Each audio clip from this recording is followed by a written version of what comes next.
Magluluto tayo ng kinamatisang chicken.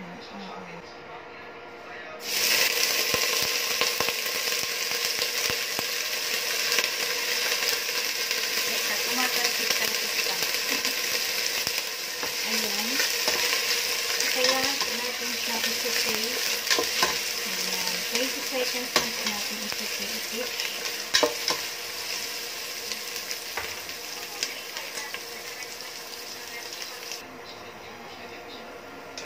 Ayan. For 20 minutes. Ay, 20 minutes. 20 seconds lang. Pagkatapos ng 20 seconds, ay ilagay na natin ang ahos. Ang bawang. Ayan. So, ito naman ay 10 seconds. Ayan. Yung mga marunong na kaya na niya magtansya, pero yung mga nagsisimula pa lang, lagyan nyo ng timer. 20 seconds, 10 seconds, ganyan. Para hindi siya masunog. Masusunog din kasi yan. Yung mga marunong na magluto.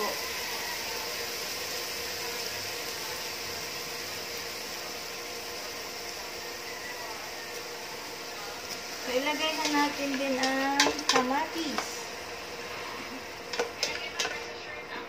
Next ay ang kamatis. Ang kamatis. So, ito, hanggang mag-smash ang ating kamatis. Okay? Okay lang na okay hanggang mag-smash ang ating kamatis.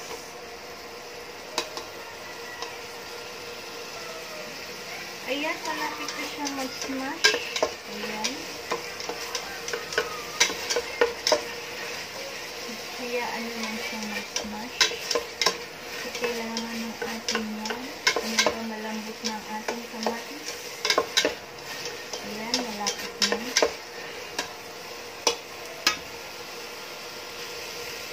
So, ayan mga marik, mga pards. Malambot na ang ating kamatis. Ay ilagay na natin ang manik. Ang manik. Ito yung manik natin. Kinamatisang manik.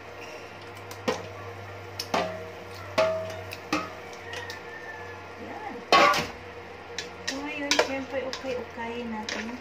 Ayan. Okay. Ayan.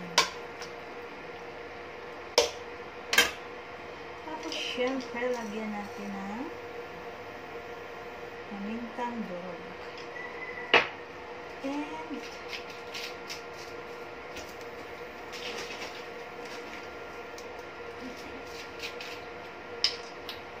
3 tablespoon na patis. 2 and 3. Yan. Turin. Para naman magkaroon ng lasa. So, ngayon, ukay-ukay natin hanggang mag-reduce na yung patis na nilagay natin. Ayan. Hintayin lang natin mag-reduce. Ayan. Ayan. Ayan. So, nagkaroon siya ng katas. Hintayin nyo lang po. Mag-reduce lang po yung katas niya. Ayan. Katas yan galing sa chicken. Hintayin lang natin mga parts. Mga mards. Ang ating chicken na may katas.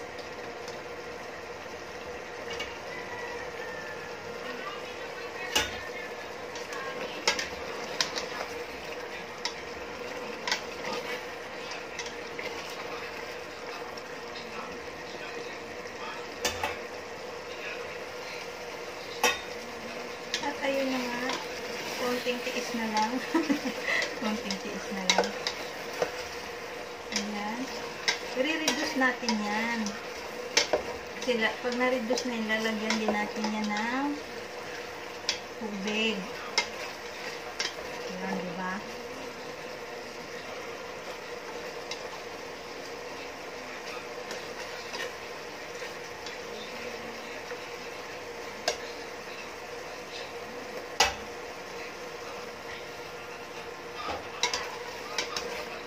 Ayan, diba? Malapit na. Lumalapot na yung sabaw niya. Kaya yan nire-reduce para hindi lang yung sabaw yung may lasa. Hindi pati yung manok.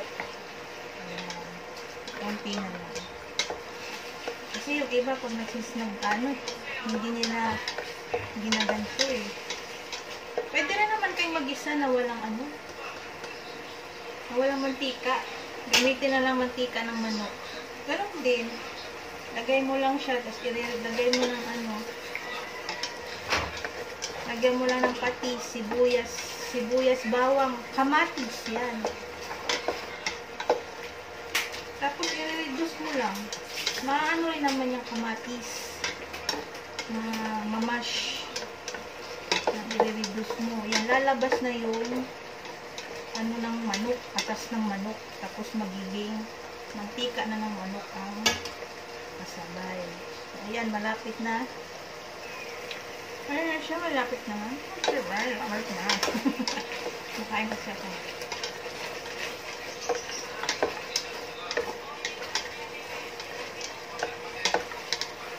Ayan.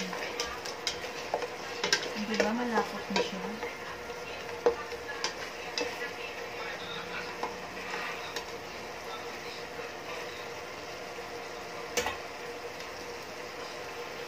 Ayan. Para iwas yung sabihin.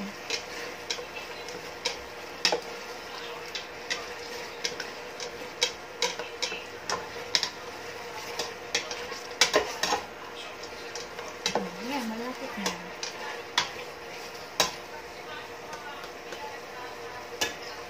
Yun, diba? Malapit na siya. Meron pa konti. Ayan. So, ayan, nakikita nyo. Ayan. Sauce na lang siya. Ayan. So, na-reduce na yung katas niya. Ayan. Wala na siyang katas.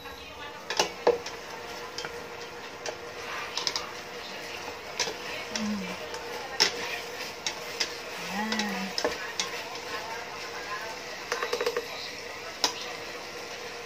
So, ngayon,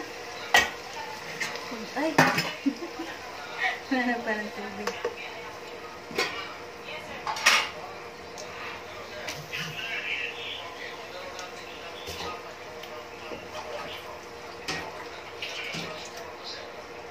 Maglagay na tayo ng tubig.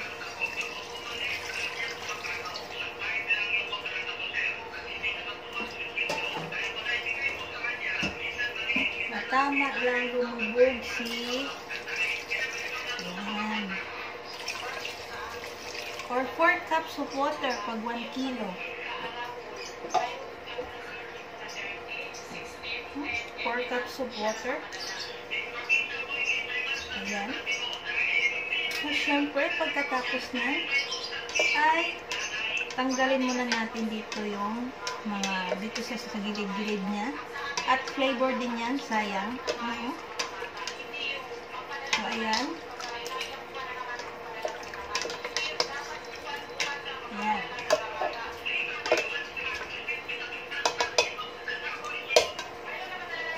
Boiled natin siya sa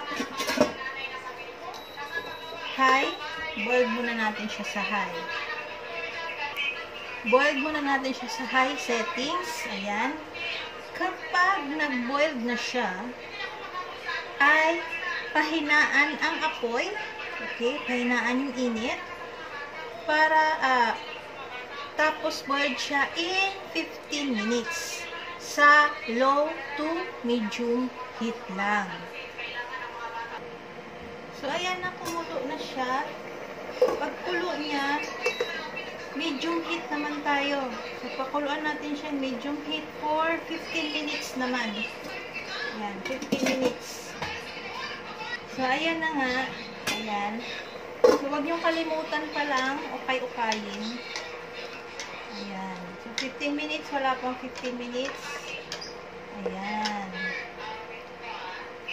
15 minutes. Ayan. Kahit nag-antay tayo ng oras, okay? Kahit nag-antay tayo ng oras, ay kailangan natin kung ukay-ukayin, baka madukot na ang ilalong. Okay? Ano yun? Madukot, matutong. Ayan. Ukay-ukayin natin yan. Baka kasi madukot. Ayan. Pagkatapos natin ukay-ukayin, syempre takpan natin para hindi pumasok ang langaw. At ayun na nga mga mards, 15 minutes na ang nakakalipas. Ayan. So ngayon, kukulan ulit natin ito ng 5 minutes sa low, medium heat naman. Mahinang apoy ha, baka mamaya tinaasan nyo naman. Ayan.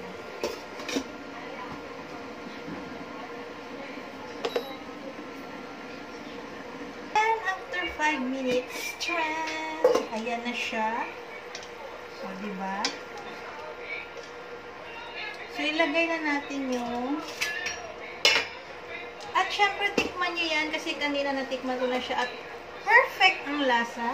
So, kung halimbawa natabangan kayo, pwede nyong dagdagan yung asin. So, ito na, ilalagay na natin ang pichay.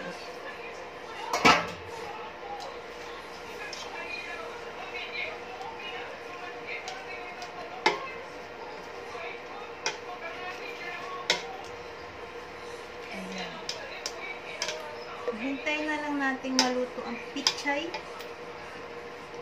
Pichay. Ang pechay natin.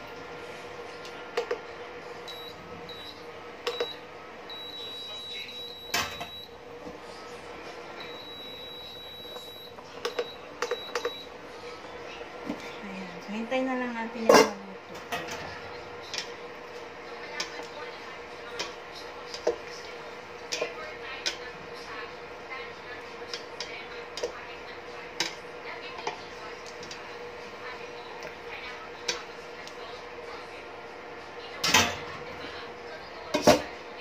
Ayan. At ayan na. Ayan na. Ang aking kinamatisang manart. Magpas muna tayo sa tinola. Kinamatisang manart muna tayo. So, ayun. Pwede na natin siyang kunin at ilagay sa mangkok.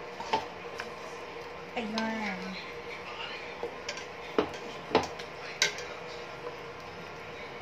Ang kinamatisang manart. Ayan.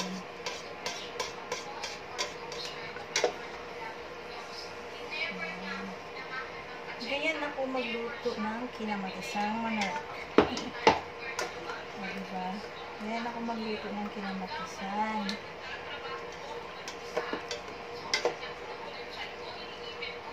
Yung iba kasi nilalagay lang. Anong lasa nun?